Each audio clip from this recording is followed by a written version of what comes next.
My middle one that lives here in Chattanooga has always had a lot of suitors coming around and wanting to date her. And she had this one, and he was I wouldn't say an Eddie Haskell, but he was a schmoozer. Like he knew he was a player. Okay? Their daddy's not a player. Okay, my husband, he doesn't chat. Like he vacuumed out my car when he was dating me, and he bought my cigarettes, so that's how we started. But anyway,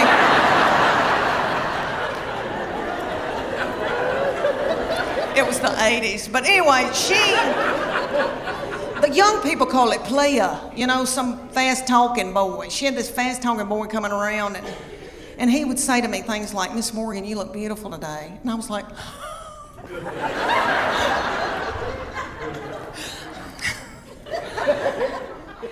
"Can I make you a casserole?" Thank goodness they broke up, because I was exhausted. I was mopping the floor and blowing my hair out every day. And I don't do that. Let me tell you why I got played. I thought, why am I so tickled when somebody compliments me? It's because my love language is words of affirmation. Have y'all ever heard of that book, 5 Love Languages? It is wonderful, and it works. It's the real deal. My husband and I went on a Sunday school class retreat when our children were little, and we watched this little frail man talk about it. Okay, and it was on Oprah, so it's real. But anyway, what it is there's 5 love languages, and you get the book, you read the book. Well, I don't read the book. But anyway, you take the test, and it tells you what your prominent love language is out of those 5, and it tells you what your partner's love language is. So then you can go home at night and feed your partner their love language, and they can feed you your love language, and then your love tank feels full. And if you don't do it, then your partner's liable to go to work, and they're at the water fountain, and some whore comes in.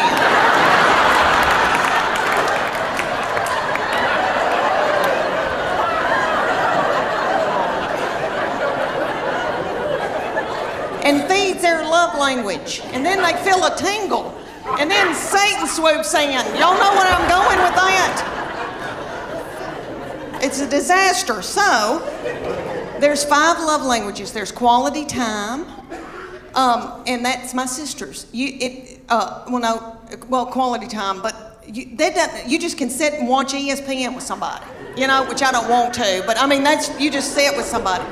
Okay, then there's gifts. And you can just give them a card and they feel loved. It doesn't have to be something expensive. Okay, then there's physical touch. And most women in here will go, "Oh my gosh, that's my husband's physical touch. He's on me like a duck on a June bug." But it's not that kind of nasty. I'm talking about, like there's people that just want to hug you and kiss you and squeeze you and they got to hold your hand. That's the physical touch you're talking about. Okay, then there's words of affirmation. That's mine.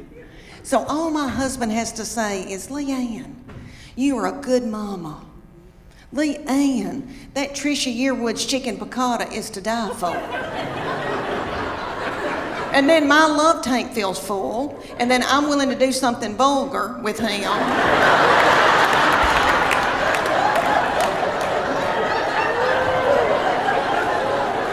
And then he gives me money to get my hair highlighted. So you see how it all works out. So his love language, the 5th one, is acts of service. So I have to go and build a set of shelves in the garage for him to feel love. Journey has a little bitty feller from another country singing for them, and he's yummy. He looks like a little M&M. You could put him in your pocket. And you can tell he doesn't eat white flour and sugar. And he's singing and he sounds like Steve Perry, but it's not the same. Steve Perry's my boo. So it was like we were going to a tribute concert. But anyway, everybody in the band, besides this little fella, everybody had eaten white flour and sugar, and probably had done dope and drank terrible things, and everybody looked sick, and the bass player looked like somebody I had bought my jewelry from for years, and they were just barely a-going. came out, and it was that lead singer, I think, has got thyroid issues. His hair was just thin and didn't have a lux to it, and then I noticed he had little bitty tiny legs and a little pot-belly stomach. But he sang "Put Some Sugar on It," which I hate that mess. I am a Earth, Wind & Fire R&B gal, and I love my journey, but I was like, this isn't my thing. And my husband every once in a while would go, and then just sit down, because he loves it. But anyway, this little man with the tiny little legs and the thinning hair, and then he had this little bump right here, and I could tell that's a hernia. He's got a hernia.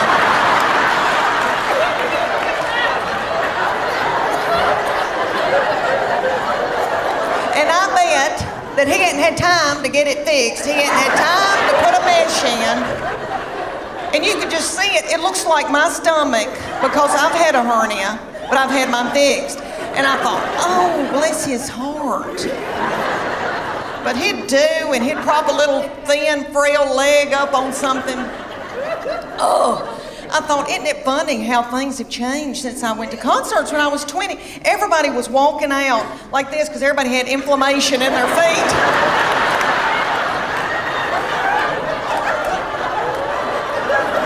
Trying to get to their car. And it was like 10 o'clock. I thought, what are we doing out here? What are we doing? We gotta get home. We gotta get in the beat. And we were gonna learn the cha-cha, the Earth, Wind & Fire, and I was gonna kill it. Well, one night, he kind of flung me hard, and I thought, oh, something popped. And something doesn't feel right. The next morning, I woke up, and there was this big bulging thing about right here. And I called my girlfriend in Greenville, Tennessee, and I said, I think I've got backed up poop. And she said,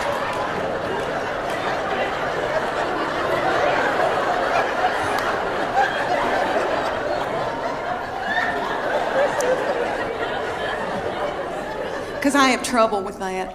But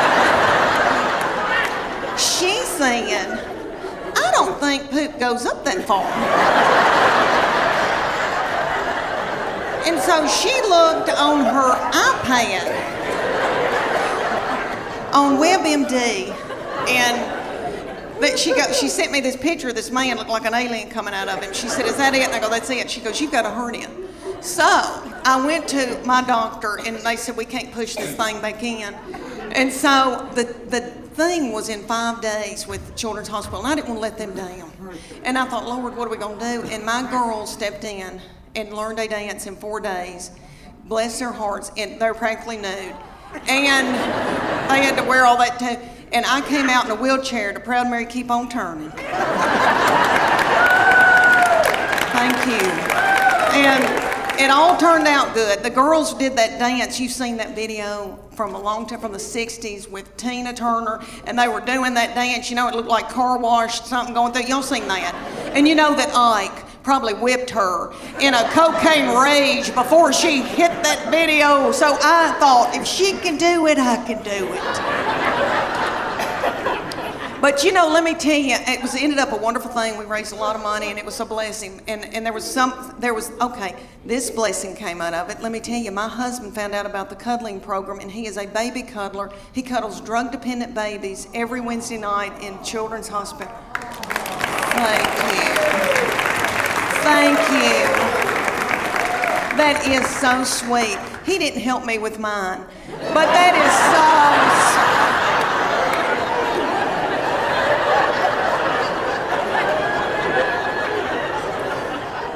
It's because he's out making a living. But anyway, what I learned out of that whole hernia thing was that God forbid that I got sick with something bad. Because I truly believe that my husband and my children would let me die. That's what I learned out of that. I laid up in the bed for 3 days and nobody checked on me. I remember hobbling over to the stairs and yelling down, are we gonna eat anything?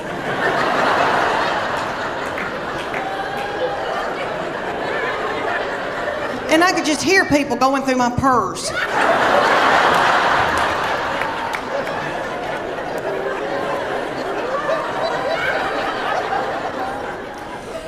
I'm hot flashing right now.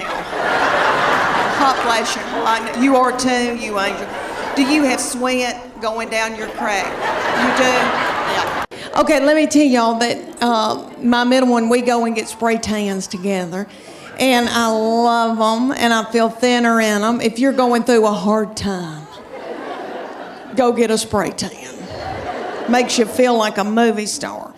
Okay, well, we went the other night, and this is the difference for you young mamas out there. Like, women going like in your 20s and 30s and even in your 40s when you still are, have life left in you. Okay. There's something happens to you when you're in your 50s, and it is wonderful. You don't care, okay? You don't care about anything. All right. We go to get a spray tan, and y'all know about Snapchat. There's a thing called Snapchat where you can video somebody and send it to your friend. Okay. Or send it out to the world, I guess. All right. I'm completely naked with a plastic bag on my head. In the spray tanning thing, and it's like a car wash. It does this. And then you do. And then you do. And then you do. Okay. And when it's cold outside, it feels like needles going in you. It's so cold. Oh, that's awful. But anyway, she started filming me on Snapchat. Completely nude. Now, in my 30s and 40s, I would have been hysterical, and I would have been in a bowl, and I would have been so torn up. In your 50s, at first I was like, and then I was like, I don't care.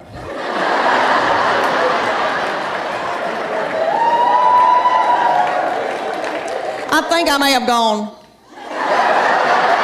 I don't care. I don't care. It's a wonderful feeling. I hope y'all can all get to that one day where you don't care. Honey, it's wonderful.